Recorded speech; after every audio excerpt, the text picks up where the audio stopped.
ଖ୍ରୀଷ୍ଟଙ୍କ ଯୋଗରେ ସ୍ନେହର ଭାଇ ଭଉଣୀମାନେ ସମସ୍ତଙ୍କୁ ଜୟ ଯୀଶୁ ଏବଂ ନବଜୀବନ ବାଣୀ ଚ୍ୟାନେଲକୁ ଆପଣମାନଙ୍କୁ ସମସ୍ତଙ୍କୁ ସ୍ୱାଗତ କରେ। ଆଜି ଏପ୍ରିଲ ମାସର 2 ତାରିଖ ପବିତ୍ର ସପ୍ତାହର ପୁଣ୍ୟ ଗୁରୁବାର ଦିବସ।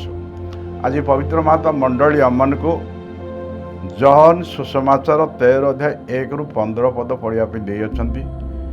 এই সুসমাচার দিয়ে প্রভু আমাকে কোণ শিক্ষা দিয়ন্তি তাহা আমি আজ চেষ্টা করিয়া বুঝিবা পাই। তেবে আসন্তু আমি আগ সেই সুসমাচার পাঠ করিবা।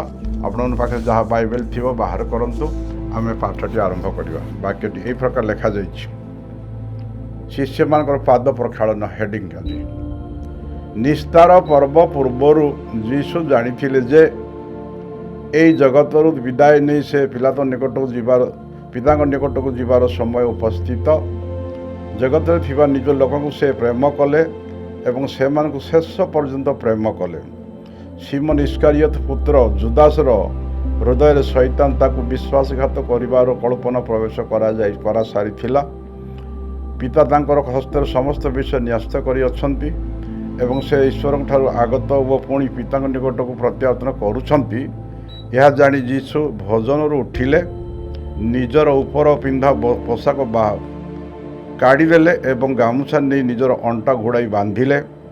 ତତ୍ପରେ ସେ ପାତ୍ରରେ ଜଳ ଢାଳିଲେ ଓ ଶିଷ୍ୟମାନଙ୍କ ପାଦ ଧୋଇ ଘୋଡ଼ାଇଥିବା ଗାମୁଛାରେ ପୋଛିବାକୁ ଆରମ୍ଭ କଲେ।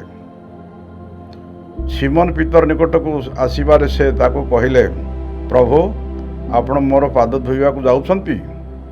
ଯୀଶୁ ଉତ୍ତର ଦେଲେ, ମୁଁ କ'ଣ କରୁଛି ତାହା ତୁମେ ଏବେ ଜାଣିପାରିବ ନାହିଁ, ପରେ ତୁମେ ତାହା ବୁଝିପାରିବ। ପିତର ତାକୁ କହିଲେ, ଆପଣ କଦାପି ମୋର ପାଦ ଧୋଇବେ ନାହିଁ। ଯୀଶୁ ଉତ୍ତର ଦେଲେ, ଯଦି ମୁଁ ତୁମର ପାଦ ନ ଧୋଏ ତେବେ ତୁମର ମୋ ଠାରେ ଭାଗ୍ୟ ନାହିଁ। ସିମୋନ ପିତର ତାଙ୍କୁ କହିଲେ, ପ୍ରଭୁ, କେବଳ ମୋର ପାଦ ନୁହଁ ବରଂ ହାତ ଓ ମସ୍ତକ ମଧ୍ୟ ଧୋଇ ଦିଅନ୍ତୁ। ଯୀଶୁ ତାକୁ କହିଲେ, ଯିଏ ସ୍ନାନ କରିଛି ତାର ପାଦ ବ୍ୟତୀତ ଆଉ କିଛି ଧୋଇବାର ଆବଶ୍ୟକ ନାହିଁ। ସେ ସମ୍ପୂର୍ଣ୍ଣ ଶୁଚି ଅଟେ। ତୁମେମାନେ ଶୁଚି ଅଟ, କିନ୍ତୁ ସମସ୍ତେ ନୁହଁ, କାରଣ କିଏ ବିଶ୍ୱାସଘାତ କରିବ ତାହା ସେ ଜାଣିଥିଲେ। ଏଥିସକାଶେ ସେ କହିଲେ, ତୁମେମାନେ ସମସ୍ତେ ଶୁଚି ନୁହଁ। ସେ ସେମାନଙ୍କର ପାଦ ଧୋଇଲା ପରେ ନିଜର ପୋଷାକ ପିନ୍ଧିଲେ ଏବଂ ନିଜ ସ୍ଥାନକୁ ଫେରିଯାଇ ସେମାନଙ୍କୁ କହିଲେ, ମୁଁ ତୁମମାନଙ୍କର ପ୍ରତି ଯାହା କଲି ତୁମେ ବୁଝିପାରିଲ କି? ତୁମେମାନେ ମୋତେ ଗୁରୁ ଓ ପ୍ରଭୁ ବୋଲି ସମ୍ବୋଧନ କର ଏବଂ ତାହା ଯଥାର୍ଥ, କାରଣ ମୁଁ ବାସ୍ତବିକ ତାହା। ତେବେ ମୁଁ ଯଦି ପ୍ରଭୁ ଓ ଗୁରୁ ହୋଇ ତୁମମାନଙ୍କର ପାଦ ଧୋଇଲି, ତୁମେମାନେ ମଧ୍ୟ ପରସ୍ପର ପାଦ ଧୋଇବା ଉଚିତ। ମୁଁ ତୁମମାନଙ୍କୁ ଏକ ଆଦର୍ଶ ଦେଖାଇଅଛି, ମୁଁ ଯାହା କରିଛି ତୁମେମାନେ ମଧ୍ୟ ସେହିପରି କର। ପ୍ରଭୁଙ୍କର ସୁସମାଚାର। ଆସନ୍ତୁ ଆଖି ବନ୍ଦ କରିବା, ପ୍ରାର୍ଥନା କରିବା। ପ୍ରେମମୟ ସ୍ୱର୍ଗସ୍ଥ ପିତା, ଏହି ପବିତ୍ର ସପ୍ତାହର ପୁଣ୍ୟ ଗୁରୁବାର ଦିବସରେ ଆଜି ଆମମାନଙ୍କୁ ଏ ସୁସମାଚାର ମାଧ୍ୟମ ଦେଇ କ'ଣ ଶିକ୍ଷା ଦେବାକୁ ଚାହୁଁଛ ପ୍ରଭୁ, ତାହା ବୁଝାଇବା ପାଇଁ ତୁମର ଆତ୍ମାକୁ ପ୍ରେରଣ କର। କାରଣ ଜହନ ସୁସମାଚାର 14 ଅଧ୍ୟାୟ 26 ପଦରେ ତୁମେ ନିଜେ କହିଲ, ଯେତେବେଳେ ସେହି ପବିତ୍ର ଆତ୍ମା ତୁମ ନିକଟକୁ ଆସିବେ ସେ ହିଁ ସମସ୍ତ ବିଷୟ ତୁମମାନଙ୍କୁ ଶିକ୍ଷା ଦେବେ ଏବଂ ମୁଁ କହିଥିବା କଥା ମନେ ପକାଇଦେବେ। ହଁ ପ୍ରଭୁ ଯୀଶୁ, ସେ ଆତ୍ମା, ପବିତ୍ର ଆତ୍ମା ଆମର ପ୍ରଥମ ଆବଶ୍ୟକ। ବିନତି କରୁଛୁ, ସଦେଇ ଆତ୍ମାକୁ ପ୍ରେରଣ କର। ସେ ଆତ୍ମା ହିଁ ମୋର ଜିହ୍ବା ଏବଂ ମୁଖ ଦେଇ ଆଜିର ଏ ସୁସମାଚାର ଗୂଢ଼ ରହସ୍ୟ ଆମକୁ ଶିକ୍ଷା ଦେବା ପାଇଁ ପ୍ରସନ୍ନ ହୁଅନ୍ତୁ। ଏହି ଛୋଟ ପ୍ରାର୍ଥନା ଆମେ ପ୍ରଭୁ ଯୀଶୁଙ୍କ ନାମରେ ମାଆଙ୍କ ମାଧ୍ୟସ୍ଥ ଭିକ୍ଷା କରୁଅଛୁ, ଆମେନ୍। ସ୍ନେହର ଭାଇ ଭଉଣୀମାନେ, ଆଜି ହେଲା ପବିତ୍ର ଗୁରୁବାର ବା ମଣ୍ଡି ଥର୍ସଡେ ବୋଲି ଇଂଲିଶରେ ଆମେ କହୁ। ଆଜିର ଦିବସରେ ପ୍ରଭୁ ଯୀଶୁ 2ଟା ସଂସ୍କାର ସ୍ଥାପନ କରିଥିଲେ। ଦିବ୍ୟ ପ୍ରସାଦ ସଂସ୍କାର ସ୍ଥାପନ କଲେ, ଯାଜକତା ସଂସ୍କାର ସ୍ଥାପନ କଲେ ଏବଂ ଆଉ ଗୋଟେ ସଂସ୍କାର ମଧ୍ୟ ସାଙ୍କେତିକ ଭାବରେ, ପାପସିକ ସଂସ୍କାର ମଧ୍ୟ ସାଙ୍କେତିକ ଭାବରେ ସେ ସ୍ଥାପନ କଲେ ଏବଂ ପାଦ ଧୁଆ ମଧ୍ୟ କଲେ। ଆଉ ଏତିକି ନୁହଁ, ଆଜି ଦିବସରେ ପ୍ରଭୁ ଯୀଶୁଙ୍କର ଦିବ୍ୟ ପ୍ରସାଦକୁ ମଧ୍ୟ ଆରାଧନା କରିବାର ମଧ୍ୟ ପ୍ରଥା ସେ କଲେ। ଏ ସମସ୍ତ ଗୂଢ଼ ରହସ୍ୟ ଆମେ ସଂକ୍ଷିପ୍ତ ଭାବରେ ଟିକେ ଟିକେ ଶୁଣିବା। ସ୍ନେହର ଭାଇ ଭଉଣୀମାନେ, ଏବ୍ରିୟ ପୁସ୍ତକ 9 ଅଧ୍ୟାୟ 22 ପଦରେ ଲେଖାଯାଇଛି ଯେ ବିନା ରକ୍ତପାତରେ ଆମର ଆତ୍ମାର କଳଙ୍କ ଧୁଆଯାଇପାରିବ ନାହିଁ। ତେଣୁ ତ ଯାତ୍ରା ପୁସ୍ତକ 24:6-8, ଲେବ୍ୟ ପୁସ୍ତକ 16:14-19 ପୁରାତନ ବ୍ୟବସ୍ଥାରେ ଜିହୁଦୀମାନଙ୍କର ଗୋଟିଏ ଗୋଟିଏ ପରିବାର ପାପ କ୍ଷମା କରିବା ପାଇଁ ସେମାନେ ପ୍ରତ୍ୟେକ ପରିବାର ଗୋଟେ ଗୋଟେ ମେଣ୍ଢା ନେଇ ସେ ପରିବାର ଲୋକର ପାପର ମୋଚନ ପାଇଁ ବଳି ଭାବରେ ଉତ୍ସର୍ଗ କରୁଥିଲେ। ସେ ମେଣ୍ଢାର ରକ୍ତରେ ବେଦୀ ଉପରେ ସିଞ୍ଚନ କରାଯାଉଥିଲା, ଆଉ କିଛି ରକ୍ତ ସେ ପରିବାର ବ୍ୟକ୍ତିଙ୍କ ଉପରେ ସିଞ୍ଚନ କରି ସେମାନଙ୍କର ପାପ ଧୌତ କରାଯାଉଥିଲା।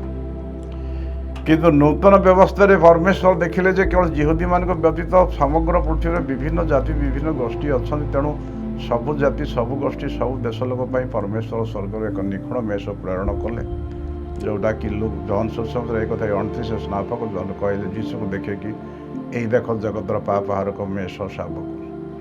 ସେଇ ପ୍ରଭୁ ଯୀଶୁଙ୍କ ରକ୍ତ ଦ୍ୱାରା ହିଁ ଆମମାନଙ୍କର ସକଳ ପାପ ଧୌତ କରାଯିବ। ତେଣୁ ପ୍ରଭୁ ଯୀଶୁ ତାଙ୍କର ଆଜି ବଳି ଭାବରେ ଉତ୍ସର୍ଗ କରିବା ପାଇଁ ନିଜେ ସେଇ ନିଖୁଣ ମେଷ ଭାବରେ ବଳି ଉତ୍ସର୍ଗ କରିବା ପାଇଁ ସେ ଯାଉଛନ୍ତି। ଯିବାର ଅନ୍ତିମ ଦିବସରେ ପ୍ରଭୁ ଯୀଶୁ ତାଙ୍କର ଅନ୍ତିମ ଭୋଜନ ଦିନ ଦିବ୍ୟ ପ୍ରସାଦ ସଂସ୍କାର ସ୍ଥାପନ କରିବା ପୂର୍ବରୁ ପ୍ରଭୁ ଯୀଶୁ ଗୁଡ଼ ଧୋଇବାକୁ ଆରମ୍ଭ କଲେ।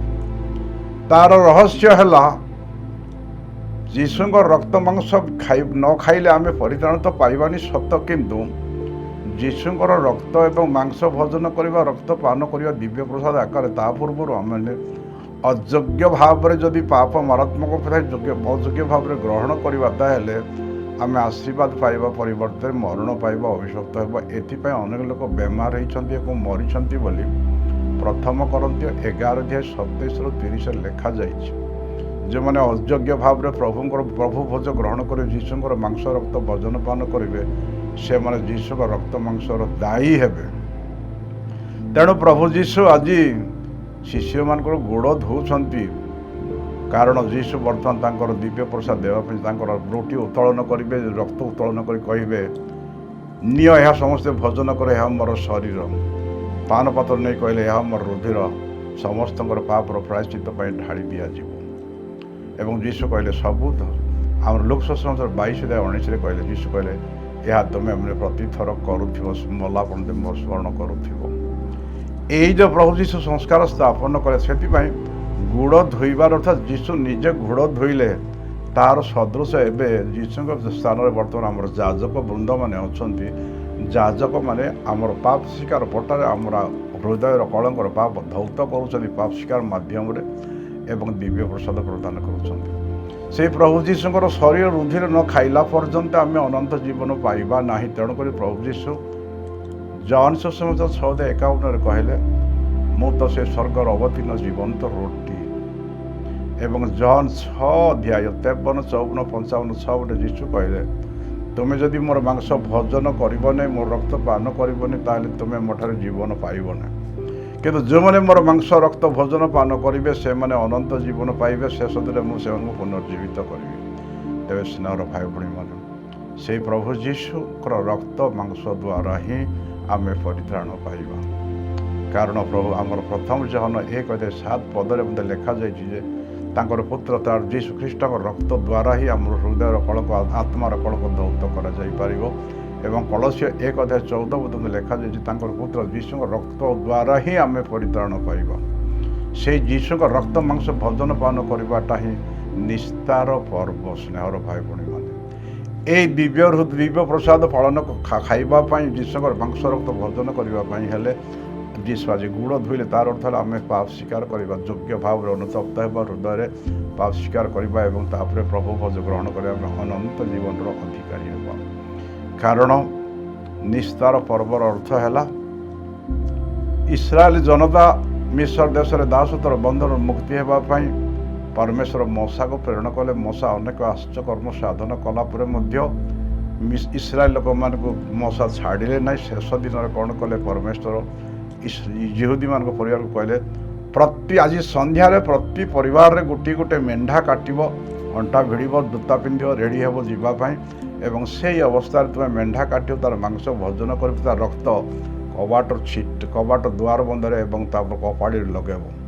ରାତି 12ଟାରେ ସଂହାରକାରୀ ଦୂତମାନେ ମିଶ୍ର ଦେଶର ସବୁ ପରିବାର ବଡ଼ ପୁଅକୁ ଆଘାତ କରିବେ, କିନ୍ତୁ ଯେଉଁ ଘରେ ମେଣ୍ଢାର ରକ୍ତ କବାଟ ଦୁଆର ବନ୍ଧରେ ଲାଗିଥିବ ସେ ଘରକୁ ନେଇକି ସେମାନେ ଅତିକ୍ରାନ୍ତ କରି ଚାଲିଯିବେ, ସେମାନେ ମାରିବେ ନାହିଁ। ସେଦିନ ମେଣ୍ଢାର ରକ୍ତରେ ସେମାନେ ସମସ୍ତେ ପରିତ୍ରାଣକୁ ଉଦ୍ଧାର ପାଇଥିଲେ, ସଂହାରକାରୀ ଦୂତମାନେ ରକ୍ଷା ମାରିଲେ ନାହିଁ। ଆଜି ସେ ମେଣ୍ଢାର ରକ୍ତ ନାହିଁ, ପ୍ରଭୁ ଯୀଶୁଙ୍କ ରକ୍ତ ହିଁ ଯଦି ଆମର ହୃଦୟର ଦ୍ୱାର ବନ୍ଧରେ ଲାଗିଥିବ, ଅନ୍ତିମ ଦିନରେ ଯେଉଁ ସଂହାରକାରୀ ଦୂତମାନେ ଆସିବେ ସେମାନେ ଆମକୁ ସଂହାର କରିବେ ନାହିଁ। ଯୀଶୁଙ୍କ ରକ୍ତ ଛିଟା ଦେଖି ସେମାନେ ଅତିକ୍ରାନ୍ତ ଅନ୍ୟ ଆଡ଼େ ଚାଲିଯିବେ, ଆମକୁ ମାରିବେ ନାହିଁ। ଏହା ହିଁ ଦିବ୍ୟ ପ୍ରସାଦର ରହସ୍ୟ। ଆଜି ପ୍ରଭୁ ଯୀଶୁ ଅନ୍ତିମ ଭୋଜନ ତାଙ୍କର ଦିବ୍ୟ ବର୍ଷ ସଂସ୍କାର ସ୍ଥାପନ କଲେ ଏବଂ ଯାଜକତ ସଂସ୍କାର ସ୍ଥାପନ କଲେ। ସେ ଯାଜକ ମାନେ କହିଲେ, ଏହା ତୁମେ ମୋର ସ୍ମରଣାର୍ଥେ କରୁଥିବ। ପାଦ ଧୋଇବାର ଅର୍ଥ ହେଲା ପାପସିକ ସଂସ୍କାର। ଏ ତିନିଟା ସଂସ୍କାରକୁ ଯୀଶୁ ଆଜି ସ୍ଥାପନ କରୁଛନ୍ତି ଏବଂ ଯାଜକ ସଂସ୍କାର ସ୍ଥାପନ କରୁଛନ୍ତି। ଏବଂ ଆଜି ଯୀଶୁ ପାଦ ଧୋଉଛନ୍ତି। ପାଦ ଧୋଇବାର ଅନେକ ଅର୍ଥ ରହିଛି, କାରଣ ମାଥ୍ୟୁ ସୁସମାଚାର 23:12 ଲେଖାଯାଇଛି ଯେ ଯିଏ ନିଜକୁ ଉନ୍ନତ କରିବ ତାକୁ ନତ କରାଯିବ, ଯିଏ ନିଜକୁ ନତ କରିବ ତାକୁ ଉନ୍ନତ କରାଯିବ। ପ୍ରଭୁ ଯୀଶୁ ନିଜକୁ ଶୂନ୍ୟ କଲେ, ନତ ହେଲେ, ନମ୍ର ହେଲେ। କାରଣ ଫିଲିପିଓ 2:8 ଲେଖାଯାଇଛି ଯେ ପ୍ରଭୁ ଯୀଶୁ ଏତେ ନମ୍ର ଏବଂ ଆଜ୍ଞାବହ ହେଲେ ଯେ ମରଣ ପର୍ଯ୍ୟନ୍ତ, ଏପରି ଯେ କ୍ରୁଶ ଉପରେ ମରଣ ପର୍ଯ୍ୟନ୍ତ ଆଜ୍ଞାବହ ହେଲେ ଏବଂ ତାଙ୍କର ଆଜ୍ଞାବହର ମରଣ ଦ୍ୱାରା ଆମେ ସମସ୍ତେ ପରିତ୍ରାଣ ପାଇଲେ। ତେଣୁ ପରମେଶ୍ୱର ମଧ୍ୟ ତାଙ୍କର ଆଜ୍ଞାବହତା ନମ୍ରରେ ପରମ ସନ୍ତୁଷ୍ଟ ହୋଇ ସର୍ବନାମ ଅପେକ୍ଷା ଶ୍ରେଷ୍ଠ ନାମ ଦେଲେ ଯେ ସବୁ ଜଗତର ସମସ୍ତେ, ସ୍ୱର୍ଗ ମର୍ତ୍ତ୍ୟ ପୃଥିବୀର ସମସ୍ତେ ସେ ଯୀଶୁଙ୍କ ନାମ ତଳେ ଆଣ୍ଠୁ ପାତିବେ, ସମସ୍ତ ଯିବା ସ୍ୱୀକାର କରିବେ ଯେ ଯୀଶୁ ହିଁ ଖ୍ରୀଷ୍ଟ ବୋଲି ସମସ୍ତେ ସ୍ୱୀକାର କରିବେ। ତେବେ ସ୍ନେହର ଭାଇ ଭଉଣୀମାନେ, ଆଜି ଆମେ ଯୀଶୁ ଆମକୁ ନମ୍ରତା ଶିକ୍ଷା କରୁଛନ୍ତି। କାରଣ ଯୀଶୁ ନିଜେ ମାଥ୍ୟୁ 20:28 କହିଲେ, ମୁଁ ସେବା ପାଇବା ପାଇଁ ଆସିନି, ସେବା କରିବା ପାଇଁ ଆସିଛି। ଯୀଶୁ କହିଲେନି ତୁମେ ମୋର ଗୋଡ଼ ଧୁଅ ବୋଲି ଶିଷ୍ୟମାନଙ୍କୁ ଡାଇରେକ୍ସନ୍ ଦେଲେନି, ବରଂ ଶିଷ୍ୟମାନଙ୍କର ଗୋଡ଼ ଯୀଶୁ ନିଜେ ଧୋଇଲେ, ଅଣ୍ଟା ଭିଡ଼ି ଶୋଇଲେ ଏବଂ ତାଙ୍କର ଗୋଡ଼ ଧୋଇକି ପୋଛାପୋଛି କଲେ। ଏଇଟା ହେଲା ନମ୍ରର ପ୍ରତୀକ। ସ୍ନେହର ଭାଇ ଭଉଣୀମାନେ, କାରଣ ଯୀଶୁ ସେଇ ମାଥ୍ୟୁ 20:26 ଏବଂ 27 କହିଲେ, ତୁମେ ଯଦି ତୁମ ଭିତରେ ଜଣେ ଶ୍ରେଷ୍ଠ ହେବାକୁ ସମସ୍ତଙ୍କର ସେବକ ହୁଅ ଏବଂ ଯିଏ ପ୍ରଥମ ହେବାକୁ ଚାହୁଁଛି ସିଏ ସମସ୍ତଙ୍କର କ୍ରୀତଦାସ ହଉ। ତେଣୁକରି ସ୍ନେହର ଭାଇ ଭଉଣୀମାନେ, ଆମେ ଯେତେ ଅଧିକ ଯୀଶୁଙ୍କ ଭଳି ନମ୍ର ହୋଇପାରିବା, ଆଜ୍ଞାବହ ହୋଇପାରିବା, ସେତେ ଆମେ ପରିତ୍ରାଣ ପାଇବା।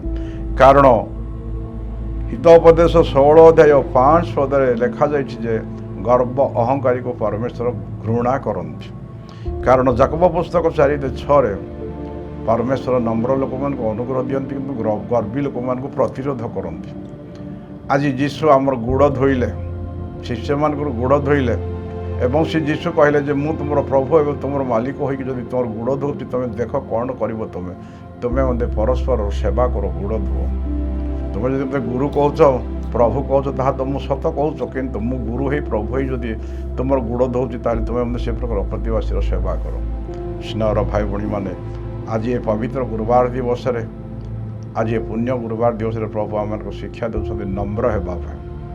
ସ୍ୱୟଂ ପ୍ରଭୁ ଯୀଶୁ ଆମକୁ ଗୋଡ଼ ଧୋଇଲେ, ନମ୍ର ହେଲେ ଏବଂ ସିଏ ଏତେ ସେ ନିଜକୁ ଶୂନ୍ୟ କଲେ ଯେପରି ଆମକୁ ପୂର୍ଣ୍ଣ କରିବେ। ଯୀଶୁ ସ୍ୱର୍ଗରୁ ପୃଥିବୀକୁ ଆସିଲେ ଯେପରି ପୃଥିବୀରୁ ଆମକୁ ସ୍ୱର୍ଗକୁ ନେଇପାରିବେ, ଯେ ସେ କାଲବାରୀ କ୍ରୁଶରେ ଜୀବନ ଦେଲେ ଯେପରି ଆମେ ସମସ୍ତେ ଜୀବନ ପାଇପାରିବା। ସେ ପ୍ରଭୁ ଯୀଶୁଙ୍କର ଆଜ୍ଞାବହତା, ନମ୍ରତା ଆମେ ଶିଖିବାକୁ ଅଛି। ଆଜିର ସୁସମାଚାର ପ୍ରଭୁ ତାହା ହିଁ ଆମକୁ ଶିକ୍ଷା ଦେଉଛନ୍ତି। ତେବେ ସ୍ନେହର ଭାଇ ଭଉଣୀମାନେ, ଆଜି ଦିବସରେ ଆମର କାଥୋଲିକ ଧର୍ମ ମଣ୍ଡଳୀରେ ଦିବ୍ୟ ଯଜ୍ଞ ପରେ ରାତି ସାରା ଦିବ୍ୟ ପ୍ରସାଦ ମଧ୍ୟ ଆରାଧନା କରାଯିବ। ତାର କାରଣ ହେଲା ମାଥ୍ୟୁ 26:38 ଯୀଶୁ କହିଲେ, ଯେତେବେଳେ ଗେଥସାମନି ଉଦ୍ୟାନରେ ପ୍ରଭୁ ପ୍ରାର୍ଥନା କରୁଥିଲେ, ଝାଳ ନାଳରେ ରକ୍ତମୟ ଝାଳ ବୋହି ଯାଉଥିଲା। କାରଣ ସେ ଜାଣିପାରୁଥିଲେ ଯେ ଅଳ୍ପ ସମୟ ପରେ ତାକୁ ଧରିକି ଆରେଷ୍ଟ କରାହେବ, ତାକୁ ନିର୍ଯାତନା କ୍ରୁଶରେ ମରା ହେବ। ତେଣୁକରି ସେ ମୁହଁ ମାଡ଼ିକି ପ୍ରାର୍ଥନା କଲେ। ଶିଷ୍ୟ 3 ଜଣଙ୍କୁ କହିଲେ, ତୁମେ ଟିକେ ଏଠି ଅପେକ୍ଷା କରି ପ୍ରାର୍ଥନା କର, ମୋର ହୃଦୟ ମୃତ୍ୟୁ ପ୍ରାୟ ଦୁଃଖରେ ଭାଙ୍ଗି ଯାଉଛି, ତୁମେ ଟିକେ ପ୍ରାର୍ଥନା କର। ଖଣ୍ଡେ ବାଟ ଯେ ପ୍ରାର୍ଥନା କରି ଆସି ଦେଖିଲା ବେଳକୁ ଏମାନେ ଶୋଇଛନ୍ତି। ଆଉ ଥରେ ଉଠେଇଲେ, ତାକୁ ପ୍ରାର୍ଥନା କର ବୋଲି କହିଲେ, ଆଉ ଯାଇ ଶୋଇଲେ। କିନ୍ତୁ ତଥାପି 3 ଥର ତାକୁ ଶୋଇଲେ ଏବଂ ଯୀଶୁ ଆସି କହିଲେ, କ'ଣ ଗୋଟିଏ ଘଣ୍ଟା ମୋ ପାଇଁ ତୁମେ ଜାଗି ରହିପାରିଲ ନାହିଁ କି? ତେଣୁକରି ଯୀଶୁ କହିଲେ ମାଥ୍ୟୁ 26:41 ସଦାସର୍ବଦା ଜାଗି ରହି ପ୍ରାର୍ଥନା କର, ଯେପରି ତୁମେ ପରୀକ୍ଷାରେ ନ ପଡ଼। ତେଣୁ ସେ ଯେଉଁ ଆମେ ଯେଉଁ ଘଣ୍ଟାଏ ଜଗିପାରୁନୁ, ଯୀଶୁକୁ ସାନ୍ତ୍ୱନା ଦେଇପାରିଲେନି ମାନବ ଜାତି, ତାର ଭରଣା କରିବା ପାଇଁ, ସେ କ୍ଷତିପୂରଣ କମ୍ପେନସେସନ୍ କରିବା ପାଇଁ, ଭରଣା କରିବା ପାଇଁ ଆଜି କାଥୋଲିକ ମଣ୍ଡଳୀ ସାରା ପୃଥିବୀରେ ଯୀଶୁଙ୍କର ଦିବ୍ୟ ପ୍ରସାଦ ଆଗରେ ଆଣ୍ଠୁ ପାତିବେ, ସମସ୍ତେ ପ୍ରୋସେସନ୍ କରିବେ ଏବଂ ଯୀଶୁଙ୍କୁ ଆରାଧନା କରିବେ। କାରଣ ପ୍ରଭୁ ଯୀଶୁ ମାଥ୍ୟୁ 28:20 କହିଲେ, ଭୟ କର ନାହିଁ, ଜଗତର ଶେଷ ପର୍ଯ୍ୟନ୍ତ ମୁଁ ତୁମ ସାଙ୍ଗରେ ଅଛି। ହଁ, ଯୀଶୁ ଆମ ସାଙ୍ଗରେ ଅଛନ୍ତି। ବାଇବେଲ ମାଧ୍ୟମରେ, ବାକ୍ୟ ମାଧ୍ୟମରେ ଆମ ସାଙ୍ଗରେ, ବାଇବେଲ ମଧ୍ୟ ଆମ ସାଙ୍ଗରେ ଅଛି। କାରଣ ଜନ୍ ଏକ ବାକ୍ୟ ହିଁ ପରମେଶ୍ୱର ଏବଂ ଦିବ୍ୟ ପ୍ରସାଦ ମାଧ୍ୟମରେ ପ୍ରଭୁ ଯୀଶୁ ଆମର ଅଛନ୍ତି। ଦିବ୍ୟ ମଞ୍ଜୁଷାରେ ସବୁ ଗିର୍ଜା, ସବୁ ଚାପେଲରେ ଯୀଶୁ ଦିବ୍ୟ ପ୍ରସାଦ ମଧ୍ୟରେ ଅଛନ୍ତି। ଏବଂ ଆଜି ଦିବସରେ, ବିଶେଷ କରି ଗୁରୁବାର ଦିବସରେ ଆମେ ସେ ଦିବ୍ୟ ପ୍ରସାଦକୁ ଉତ୍ତୋଳନ କରି ଏକ୍ସପୋଜ କରିକି ଆମେ ମା, ଭଉଣୀ, ବାପା, ଭାଇ ଭଉଣୀ ସମସ୍ତେ ରାତି ସାରା ରୋଟେସନରେ ପାଳିଉଡ଼ି କରି ମା ମାନେ ଘଣ୍ଟା ହେଲେ, ପୁଅମାନେ ଘଣ୍ଟାଏ, ଝିଅମାନେ ଘଣ୍ଟାଏ ହେଲେ, ପୁରୁଷ ବାଳକମାନେ ଘଣ୍ଟାଏ, ସ୍କୁଲ ପିଲାମାନେ ଘଣ୍ଟେ ହେଲେ, ଏ ଗାଁ ଲୋକ ସେ ଲୋକ ଘଣ୍ଟେ, ସେ ଲୋକ ଘଣ୍ଟେ ରାତି ସାରା ଯୀଶୁଙ୍କର ଦିବ୍ୟ ପ୍ରସାଦକୁ ଆରାଧନା କରିବା। କାରଣ ପ୍ରଭୁ ଯୀଶୁଙ୍କର ଅସୀମ ପ୍ରେମ, ତାଙ୍କର ମହାନ ପ୍ରେମ। କାରଣ ପ୍ରଭୁ ଯୀଶୁ ଆମକୁ ପ୍ରେମ କରି ସ୍ୱର୍ଗ ଛାଡ଼ି ମଣିଷ ରୂପ ଧାରଣ କଲେ। କିନ୍ତୁ ପ୍ରଭୁ ଯୀଶୁ ମଣିଷ ରୂପ ଧାରଣ କଲା ପରେ ମଧ୍ୟ ଖାଲି ଜିହୁଦୀ ଇସ୍ରାଏଲ ଜୁଦାୟରେ ରହିଲେ। କିନ୍ତୁ ପ୍ରଭୁ ଚାହିଁଲେ ଯେ ମୁଁ ସମସ୍ତଙ୍କ ହୃଦୟ ଭିତରେ ରହିବା ପାଇଁ ବୋଲେ ସେ ଆଗ ମଣିଷ ରୂପ ଧାରଣ କଲେ। ମଣିଷ ରୂପ ଯଥେଷ୍ଟ ହେଲାନି, ଆହୁରି ଦିବ୍ୟ ପ୍ରସାଦ ରୂପ ଧାରଣ କରେ, ଯେପରି ଦିବ୍ୟ ପ୍ରସାଦ ମାଧ୍ୟମରେ ସମସ୍ତଙ୍କ ହୃଦୟକୁ ଯାଇପାରିବେ। ସେଥିପାଇଁ ପ୍ରଭୁ ଯୀଶୁ ଆମର ପ୍ରତ୍ୟେକ ହୃଦୟ ଦ୍ୱାରକୁ ଠକ୍ ଠକ୍ କରୁଛନ୍ତି। ହେ ମୋର ଝିଅ, ମୋର ପୁଅ, ତୁମର ହୃଦୟ ଦ୍ୱାର ଖୋଲିଦିଅ, ମୁଁ ତୁମ ସାଙ୍ଗରେ ଆସି ରହିବି। ପ୍ରକାଶିତ ବାକ୍ୟ 3:28 ତେବେ ସିନର ଭାଇ ଭଉଣୀ, ଆଜି ପବିତ୍ର ଗୁରୁବାର ଦିବସରେ ଆମେ ସେ ପ୍ରଭୁ ଯୀଶୁଙ୍କର ଅସୀମ ପ୍ରେମ ପାଇଁ ଆମେ ତାଙ୍କୁ ଧନ୍ୟବାଦ, ଆରାଧନା, ପ୍ରଶଂସା କରିବା। ସେ ଯୀଶୁ ଆମ ପାଇଁ ତାଙ୍କର ନିଜର ଜୀବନ ଦେଲେ, ରକ୍ତ ଦେଲେ। କାରଣ ପ୍ରଥମ ଯୋହନ 2:2 ଲେଖାଯାଏ, ପ୍ରଭୁ ଯୀଶୁ ସକଳ ମାନବ ଜାତିର ପାପର ପ୍ରାୟଶ୍ଚିତ୍ତର ବଳି ସ୍ୱରୂପ ହୋଇ କାଲବାରୀ କ୍ରୁଶରେ ତାଙ୍କର ରକ୍ତ ଦେଲେ, ଜୀବନ ଢାଳିଦେଲେ ଏବଂ ତାଙ୍କର ମାଂସ ଏବଂ ରକ୍ତ ଭୋଜନ ପାନ ଦେଲେ। ଆଠାରୁ ଅଧିକ ପ୍ରେମ କିଛି ଥାଇ ନପାରେ। କାରଣ ଜନ୍ ସୁସମାଚାର 15:13 ପ୍ରଭୁ ଯୀଶୁ କହିଲେ, ଜଣେ ବନ୍ଧୁ ଆଉ ଗୋଟେ ବନ୍ଧୁ ପାଇଁ ଜୀବନ ଦେବାଠାରୁ ଅଧିକ ବଡ଼ ପ୍ରେମ କିଛି ଥାଇ ନପାରେ। ସେ ପ୍ରଭୁ ଯୀଶୁଙ୍କର ମହାନ ପ୍ରେମ ଲାଗି ଆମେ ସଦାସର୍ବଦା କୃତଜ୍ଞ ହେବା ଏବଂ ଆଜି ବିଶେଷ ଭାବରେ ଆଜି ଦିବସରେ ଗୁରୁବାର ଦିନ ପ୍ରଭୁ ଯୀଶୁଙ୍କ ପାଖରେ ବସି ରାତି ସାରା ଆରାଧନା କରି ତାଙ୍କର ଆଶୀଷ ଅନୁଗ୍ରହ ପାଇବା ପାଇଁ ଆମେ ପ୍ରୟାସ କରିବା। ଆପଣମାନେ ସମସ୍ତେ ଭଲ ଭାବରେ ଶୁଣିଛନ୍ତି ବୋଲି ମୁଁ ଆପଣଙ୍କୁ ଧନ୍ୟବାଦ ଦେଇ ରହିଲି। ଜୟ ଯୀଶୁ।